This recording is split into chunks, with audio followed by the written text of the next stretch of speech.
Hello students, welcome to the CDP classes again. आज हम बात करते हैं बम्पर वैकेंसीज़ के बारे में। जी हाँ, जैसा आपने बिल्कुल सही सुना, बम्पर वैकेंसीज़ के बारे में आज हम इस वीडियो में बात करने वाले हैं कि शिक्षकों की कहाँ कहाँ कितनी कितनी वैकेंसीज़ निकली हैं। थाउजेंड्स ऑफ वैकेंसीज़ अगर मैं टोटल करूँ तो निकली हुई हैं। देखिए, जो भी आपको लगता है आप जहाँ भी एलिजिबल हैं, आप प्रमोशन के लिए एलिजिबल हैं, आप प्रिंसिपल पोस्ट के लिए एलिजिबल हैं, आप प्राइमरी टीचर के लिए एलिजिबल हैं, आप टीजीटी पीजीटी के लिए एलिजिबल हैं, तो आप जिस भी पोस्ट के लिए एलिजिबल हैं आप उसके लिए उसी कैटेगरी में अप्लाई कर दीजिएगा। चलिए मैं आपको फटाफट दिखा देती हूँ। सबसे पहले हम इसरो से शुरू कर लेते हैं। देखिए, ये जो एडवर्टीज़मेंट निकला था, ये निकला तो 6 अगस्त को था, लेकिन अभी भी मुझे बहुत से कैंडिडेट्स के कमेंट आए थे कि उनको अभी इस वैकेंसीज़ के बारे में इतनी इन्फॉर्मेशन नहीं थी। तो मैं आपको फटाफट इसका रिवीजन करा देती हूँ, फिर बाकी आप वेबसाइट पे जाके जब आप अप्लाई करेंगे तो डिटेल में एक बार पढ़ लीजिएगा। देखिए, जो ये वैकेंसीज निकली हैं पीजीटी टीचर मैथमेटिक्स की निकली हैं। यहाँ पे नंबर ऑफ वैकेंसीज टोटल यहाँ पे लिखी हुई हैं। अगर 2 वैकेंसीज है तो यूआर में कितनी है, यानी अनरिजर्व्ड कितनी है, और ओबीसी में कितनी है। और इधर साइड में ये आप यहाँ पे देखेंगे क्वालिफिकेशन का भी मेंशन है, तो आप क्वालिफिकेशन का यहाँ से देख सकते हैं, पोस्ट का नाम यहाँ से देख सकते हैं, और नंबर ऑफ वैकेंसीज का विवरण यहाँ से देख सकते हैं।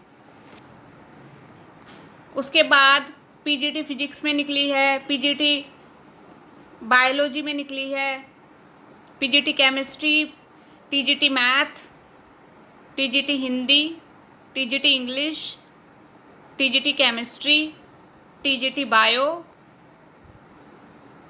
पीईटी मेल और PET female both, primary teachers. साथ ही देखिए, ये वैकेंसीज के साथ साथ इन्होंने ये भी लिखा हुआ है कि आप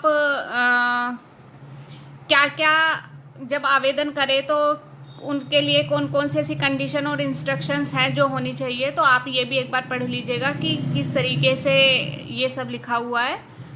उसके बाद इन्होंने ये भी लिखा हुआ है कि देखिए, ये मोस्ट इम्पोर्टेंट कि जो पे मैट्रिक्स है इन लोगों का वो कितना है, और एज क्राइटेरिया इधर लिखा हुआ है।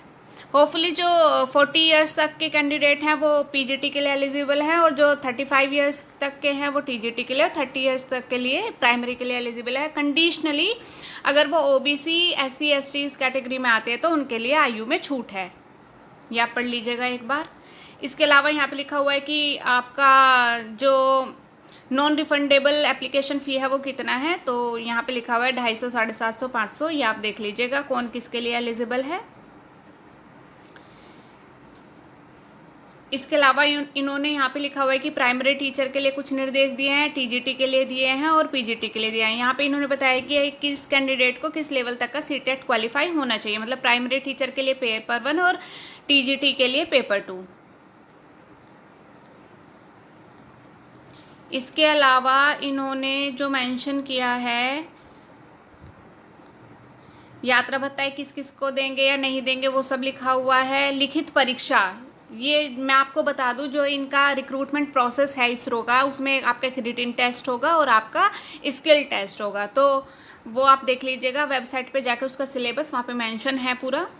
और ये सारे एग्जामिनेशन सेंटर दिए हुए हैं। आप जहाँ भी आपको लगता है कि आप अप्लाई करना चाहते हैं, जिस भी एरिया से आपको जहाँ भी आप पेपर देने की सुविधा हो, आप वहाँ पे अप्लाई कर दीजिएगा। जी हाँ, मैं फटाफट रिवाइज कर देती हूँ। ये देखिए, गुंटूर है, विशाखापट्टनम है, तिरुपति, गुवाहाटी, पटना, चंडीगढ़, न्यू दिल्ली, अहमदाबाद, बेंगलोर, हुबली, तिरुवनंतपुरम, कोलकाता, देहरादून, लखनऊ, हैदराबाद, मदुरई, चेन्नई, भुवनेश्वर, नागपुर, मुंबई, भोपाल, कोझिकोड। अगर मैं बात करूँ तो लगभग 22 जगह पे इसका पेपर होगा। तो आपके नियर जो भी नियरेस्ट हो आप वहाँ पे अप्लाई कर दीजिएगा। आवेदन कैसे करें इसका पूरा प्रोसेस भी यहाँ पे लिखा हुआ है, और लास्ट डेट जो है वो 28 अगस्त है। तो आप अभी से शुरू कर दीजिए, सो दैट लास्ट में जब वेबसाइट ज़्यादा बिजी हो तो तब उससे पहले ही आप अप्लाई कर चुके हों। ये पूरा इसरो के प्रोसेस के बारे में था। होपफुली आपको सब समझ में आ गया होगा। अगर कुछ भी डाउट है तो आप जब अप्लाई करेंगे तो एक बार नोटिफिकेशन को फिर से ध्यान से पढ़ लीजिएगा, और आप अप्लाई ज़रूर कीजिए। क्योंकि देखिए, वैकेंसीज़ एक तो निकलती कभी कभी हैं, लेकिन अगर कभी भी कोई भी वैकेंसीज़ निकलती है तो हमें वहाँ पीछे नहीं हटना चाहिए, हमें उसमें ज़रूर अप्लाई करना ही करना है।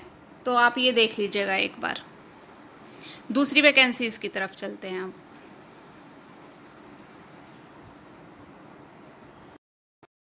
देखिए जो दूसरी वैकेंसीज़ हैं वो DSSB के थ्रू निकली हुई हैं, दिल्ली गवर्नमेंट की तरफ से। जो इनकी लास्ट डेट है अप्लाई करने की वो 27 अगस्त है, इसलिए आप जल्दी से आज से ही अप्लाई कर दीजिएगा जिसने भी अभी नहीं किया है। मैं इसका ब्रीफ में एक बार ही आपको बता देती हूँ कि कहाँ कहाँ हैं ये वैकेंसीज़। देखिए आप यहाँ पे देखिएगा ज़रा।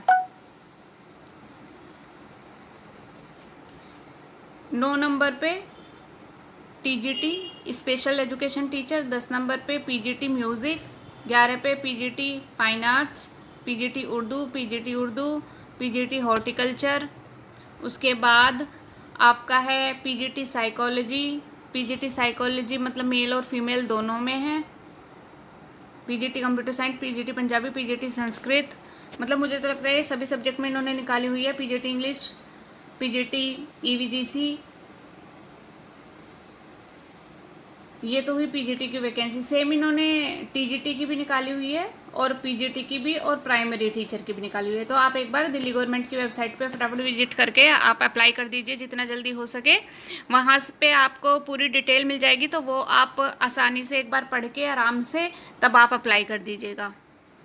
आगे दूसरी वैकेंसीज़ के बारे में अगर मैं आपको बताऊं तो DSSB के अलावा उत्तर प्रदेश में भी निकली थी, उत्तर प्रदेश उच्चतर शिक्षा आयोग द्वारा, तो वो आप देख लीजिएगा। शायद उसकी अभी 1-2 दिन की लास्ट डेट बची है, तो अगर जिसने अभी अप्लाई नहीं किया है तो वो वहाँ पे विजिट कर सकता है। इसके अलावा आंध्र प्रदेश, कर्नाटका के जो स्टूडेंट्स हैं, देखिए they also apply for in their region. Kindly visit the Andhra Pradesh and Karnataka website as usual you did. And इसके अलावा जो निकली हुई है वो छत्तीसगढ़ में निकली हुई है। छत्तीसगढ़ एक बार संविदा पर हैं वो, तो एक बार आप उस पर भी विजिट कर सकते हैं। देखिए फ्रेंड्स, मैं आपको अब आगे के बारे में बता दूं। आप अप्लाई कर लीजिएगा, अच्छे से तैयारी शुरू कीजिए। और जो स्टूडेंट्स अभी चैनल से नहीं जुड़े हैं तो आप कोशिश कीजिए कि फटाफट उनको लिंक शेयर कर दीजिए, सो दैट वो भी जल्दी से जुड़ जाएं। इस बार 2022 का टारगेट है कि CTET में जितने भी कैंडिडेट्स अप्लाई करेंगे, एक भी कैंडिडेट ऐसा नहीं रहना चाहिए कि जिसका CTET क्वालिफाई ना हो। तो आपके आसपास आपके फ्रेंड्स जिन्हें आप जानते हैं जिनका CTET अभी तक नहीं क्वालिफाई हुआ है, आप सबको लिंक शेयर कर सकते हैं। मैं कल से इस पर CDP के लिए मैराथन शुरू करने वाली हूँ, जो लगभग 5 सितंबर तक चलेगी। इट्स ए 15 डेज प्रोग्राम, और होपफुली उसमें आपके सारे जितने भी कॉन्सेप्ट्स हैं, आई विल ट्राई कि आपका कोई भी कंसेप्ट ऐसा ना बचे जो आपको ना आता हो। तो सबसे पहले हम कंसेप्ट को लेके चलते हैं, फिर आगे का प्रोसेस मैं उसके बाद बताऊंगी कि क्या रखना है क्या नहीं रखना है। तो आप फटाफट शेयर कर दीजिए, और सो दैट एक भी कैंडिडेट ना बचे CTET को क्वालिफाई करने से। तब तक के लिए good luck, all the best, bye bye.